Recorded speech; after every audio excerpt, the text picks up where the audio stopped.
क्लैक्स number 2 में हमने previous lecture में पिजन इंटीग्रल थ्योरम पढ़ा था, उसकी स्टेटमेंट उसका प्रूव किया था। आज हम उसको मजीद रिव्यू करते हैं कि हम उसको कैसे प्रूव कर सकते हैं।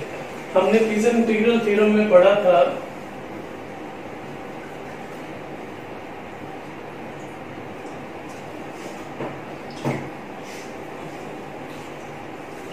हमारे पास एक सर्कल है, लेट्स सपोज C1 और एक सर्कल हमारे पास है C, और हमने कहा था कि ये रेडियस जो है ये रो है और ये हमारे पास कोई एक पॉइंट पड़ा हुआ है, लेट्स सपोज ये पॉइंट Z है और इसका रेडियस जो है वो स्मॉल r है, और एक और पॉइंट लेट्स सपोज यहाँ पे पड़ा हुआ है ओमेगा, उसका रेडियस कैपिटल R है। हमने इसके कोऑर्डिनेट्स लिखे थे z is equal to r e raise iota theta, और इसके हमने कोऑर्डिनेट्स लिखे थे capital R e raise iota phi. और हमने जब इसकी स्टेटमेंट लिखी थी तो हमने कहा था कि हमारे पास कोई एनालिटिक फंक्शन है z less than equal to rho में, और यहाँ से अगर आप डायग्राम देखें तो यहाँ से गेस हो जाएगा कि r जो है वो लेस है कैपिटल R से और कैपिटल R लेस है रो से, यानी स्मॉल r ये लेस है कैपिटल R से और ये लेस है रो से। तो ये हमारा जो कंटूर है इसमें एनुलस रीजन है, एक तो ये हमने इसमें सीखा। फिर हमारे पास यहाँ पे z की वैल्यूज थी r एयोटा थीटा और हमारे पास ओमेगा की वैल्यूज थी capital R e raise iota theta.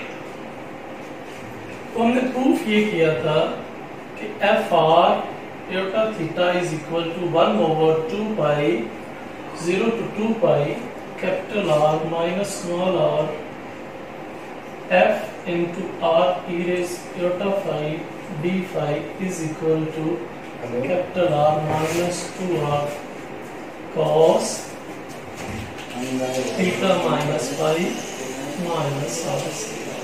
तो ये हमने प्रूफ किया था। इसका हमने स्टार्ट यहां से लिया कि फंक्शन हमारे पास हर जगह पे एनालिटिक है। एक ऐसा पॉइंट Z है जहां पे फंक्शन एनालिटिक नहीं है, तो अगर हमारे पास एक पॉइंट ऐसा आ जाए कि जहां पे फंक्शन एनालिटिक ना हो तो हम क्या फिर इस्तेमाल करते हैं कॉशी इंटीग्रल थ्योरम। तो by Cauchy integral theorem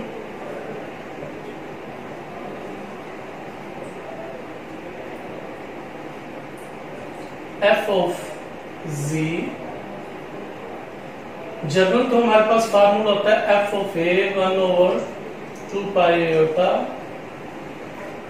z minus z naught f of z d। अगर यहाँ पे a हो तो हमारे पास f of z over z minus a, और a ऐसा पॉइंट होता है जहां पे फंक्शन एनालिटिक नहीं होता, लेकिन यहाँ पे जो पॉइंट है वो z ऐसा है जहां पे फंक्शन एनालिटिक नहीं है, तो एक ही जगह पे हमारे पास z आ जाएगा। अब इस z को हमने चेंज कर दिया था ओमेगा में, ये चेंज किया तो ज़ाहिर है ये भी चेंज हो गया और ये भी चेंज हो गया। और क्योंकि ये f ऑफ a वो पॉइंट होता है जहां पे फंक्शन एनालिटिक नहीं है, यहाँ पे z है तो इसलिए ये f ऑफ a की बजाय f ऑफ z बन जाता है। तो फिर हम इस नॉन एनालिटिक फंक्शन को एनालिटिक फंक्शन देख कैसे बनाते हैं, हम एक प्रॉपर्टी यूज करते हैं कि z इंटू z कॉन्जुगेट, ये z मॉड स्केयर होता है। और यहाँ पे अब z मॉड जो है हमारे पास ये सेंटर से लेके यहाँ तक का रेडियस हो गया, और वो हमारे पास कैपिटल R आ रहा है। तो यानी z मॉड का मतलब यही होता है। z मॉड का मतलब क्या होता है कि अगर ये पॉइंट O है और ये पॉइंट आप कोई P ले रहे हैं, तो यहाँ पे जब आप लिखते हैं R की वैल्यूज, तो असल में R की वैल्यूज यहाँ पे क्या होती है, z मॉड होता है। तो z मॉड ही आपका रेडियस होता है, पोजीशन वेक्टर होता है। तो यहाँ पे z मॉड R है तो ये हमारे पास बन गया R square z into z conjugate. हमें क्योंकि ये ऐसा पॉइंट है जहां पे फंक्शन एनालिटिक नहीं रहता, तो इसकी वैल्यूज हमने निकाली R square over z conjugate. अब अगर हम इसकी वैल्यूज यहाँ पे पुट कर दें तो हमारे पास फंक्शन जो है वो एनालिटिक बन जाता है। तो अब जब हम इसको पुट करेंगे 1 में, तो ये हमारे पास बन गया f of z 1/2 iota c f of omega d of omega over omega minus, अब z की जगह पे ये लग गया आर स्क्वायर और z कंजुगेट। अब जब आपने यहाँ पे z की वैल्यूज रखी है तो अब ये जो नॉन एनालिटिक फंक्शन था ये एनालिटिक फंक्शन बन गया। और कॉशी जो गॉसेट थ्योरम है या कॉशी फार्मूला है हमारे पास, वो ये कहता है कि जब आपके पास फंक्शन एनालिटिक ही है तो फिर आपका इंटीग्रल 0 के इक्वल होता है। तो ये हमारे पास इक्वेशन नंबर 2 है। हमने इक्वेशन नंबर 1 में से इक्वेशन नंबर 2 को फिर माइनस कर दिया था।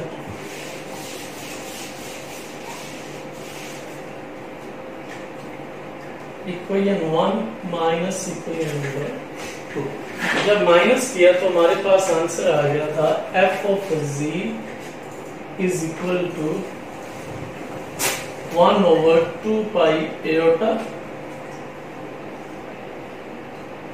और यहां से जब हम माइनस करेंगे तो कॉमन आ गया f ऑफ ओमेगा और d ऑफ ओमेगा, ये कॉमन आ गए तो f ऑफ ओमेगा कॉमन आ गया और इधर से हमारे पास d ऑफ ओमेगा कॉमन आ गए, बाकी माइनस हो जाएंगे, यानी 1/ओमेगा माइनस z माइनस, और यहां से ये फैक्टर आ जाएगा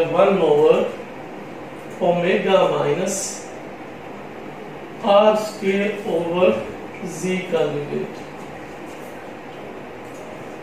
आफ्टर टेकिंग एन एलसीएम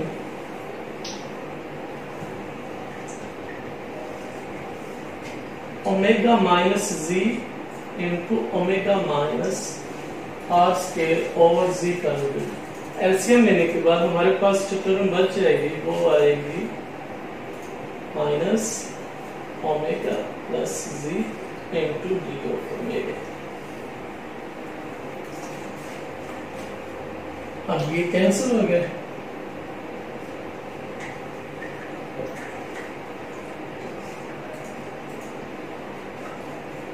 और यहां से बच गया हमारे पास z minus r square over z conjugate, और इधर से जब हम करेंगे ओमेगा माइनस z एलसीएम लेंगे तो ये आ जाएगा omega z conjugate minus r square over z conjugate.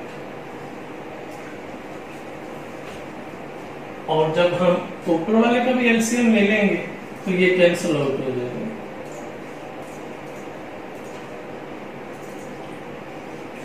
z into z conjugate minus omega square omega minus z omega z conjugate minus r square into D omega. तो यहां तक हम पहुंच गए। सिंप्लीफिकेशन करते करते हमारे पास ये दो टर्म्स आ गए।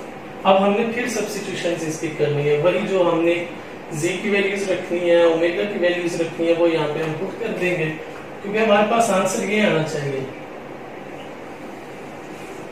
फाइनल आंसर हमारे पास। अब हम इसकी सब्स्टिट्यूशन करेंगे। ये कोई नंबर हमारे पास 3 आ गया। अब हम पुट कर लेंगे, पुटिंग करेंगे z is equal to r e raise iota theta, और z कंजुगेट की जगह पे लगा देंगे r e raise minus iota theta, और ओमेगा की जगह पे आप लगा दे e रेज आयोटा फाई, और d ओमेगा यहाँ से आ जाएगा iota r e iota phi into d phi. तो ये सारी वैल्यूज जो है ये हम पुट कर लेंगे, put values in question number 3 में इन वैल्यूज को हम पुट कर लेंगे। जब इन वैल्यूज को हम पुट करेंगे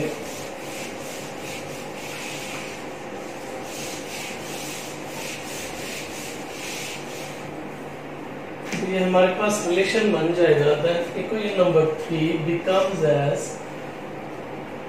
f of z is equal to 1/2 pi iota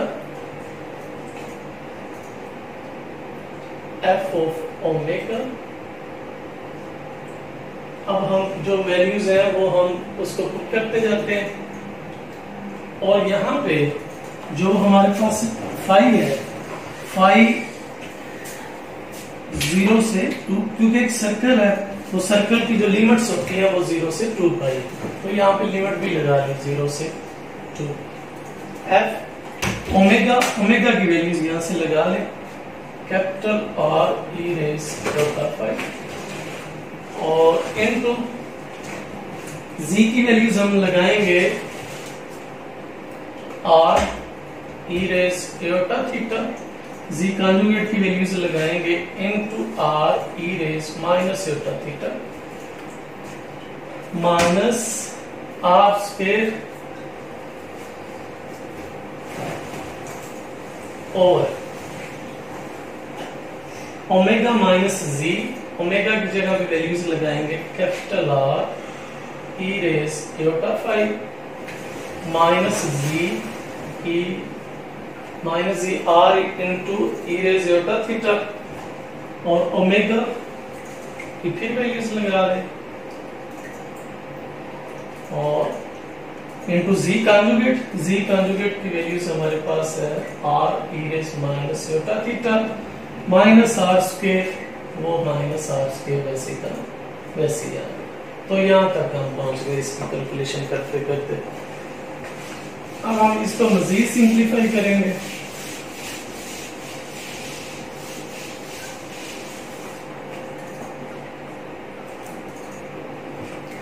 और डी ओमेगा की जो वैल्यूज हमारे पास रह गई है वो थी एटा are e raise Etah five into D five, क्योंकि ओमेगा हमारे पास था are e raise Etah phi, और यहां से हमारे पास डी ओमेगा निकला था are e raise Etah five into D five. तो ये वैल्यूज हमने यहां पे लगा दिए, are e raise Etah five into D five. और हमें जो आंसर में चाहिए ये वाली जो टर्म है ये नहीं चाहिए, ये वाली फिनिश होनी चाहिए टर्म। तो हम इस तरह से करते हैं कॉमन लेके कि ये हम इसको कैंसिल कर सकते हैं, f into r e raise एटा फाइव, और यहां से जब हम इन दोनों को मल्टीप्लाई करेंगे तो ये आ जाएगा आर स्क्वायर, और आपको पता है पावर प्लस है माइनस ऐड होकर जीरो आ जाएगी, ई रेज 0 1 आ जाएगा, तो इसलिए ये सिर्फ आर स्क्वायर बचेगा, और यहां से कैपिटल आर स्क्वायर, और ये आ गया एटा फाइव डी फाइव, और यहां से इन दोनों टर्म्स को तो हम एज इट लिख रहे हैं,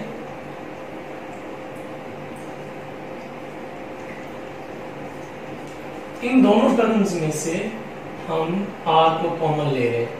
जब r को कॉमन ले लेंगे तो यहां से हमारे पास बच जाएगा r इंटू माइनस एटा theta minus phi minus r को कॉमन लिया हुआ है इसलिए यहाँ पे सिर्फ r बच जाएगा। इसका फायदा ये हुआ कि ये r से r कैंसिल हो जाएगा, और हमें ये भी कैंसिल करना है, हमें जो कैलकुलेशन में जो फाइनल आंसर चाहिए यहाँ पे इरेज एटा फाइव भी नहीं आना चाहिए, तो इसका मतलब इसको भी कैंसिल करना है। तो यहाँ से हम कॉमन ले लेंगे, यहाँ से कॉमन ले लेंगे, और ये इसे कैंसिल कर देंगे हम, तो 1/2 पाई एटा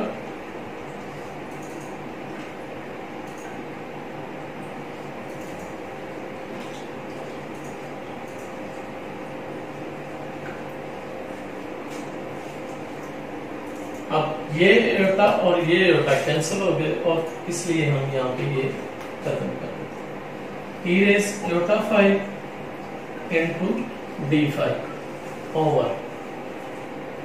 अब हमारे पास ये रह गया,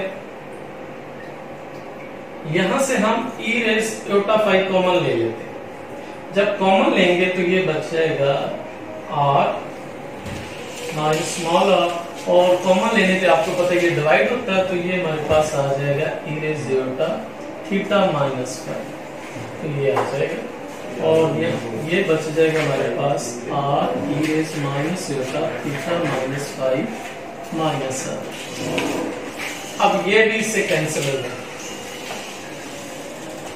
अब हमारे पास ये जो बिल्कुल डिनोमिनेटर में टर्म्स है ये बस रह गई है, ये बिल्कुल सही आ गई, इनको हम आपस में मल्टीप्लाई करेंगे और फाइनल हमारा जो है वो आंसर आ जाएगा। तो अब हमने इनको मल्टीप्लाई करना है, तो मल्टीप्लाई करने के लिए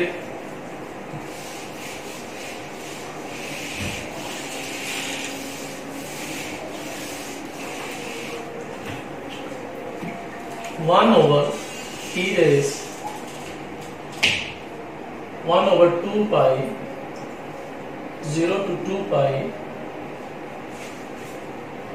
f into r e raised iota 5 r square minus capital R square into d phi over, अब जब हम इसको मल्टीप्लाई करेंगे इस वेक्टर को इस वेक्टर से, तो ये आ गया small r into capital R e raise minus iota theta minus five. और जब इसी को हम इससे मल्टीप्लाई करेंगे तो ये बन जाएगा माइनस r स्क्वायर। और ये वाला फैक्टर जब इससे मल्टीप्लाई होगा तो ये बन जाएगा minus r square e raise iota theta minus five into e raise minus iota theta minus five. और जब ये वाला फैक्टर इससे मल्टीप्लाई होगा तो ये आ जाएगा minus small r into capital R e raise iota theta minus five. तो आफ्टर मल्टीप्लीकेशन हमारे पास ये आ गया 1 over 2 pi 0 2 pi f into r e raised iota pi r square small r square minus capital R square into d phi over small r into capital R minus theta minus phi minus r square। क्योंकि ये powers एक जैसी हैं, बस plus minus के फर्क है, तो ऐड होके ये 0 और e पावर 0 है वो 1 आ जाएगा, यानी ये 1 आ गया, तो minus r into capital R e raise iota theta minus five. तो यहाँ तक का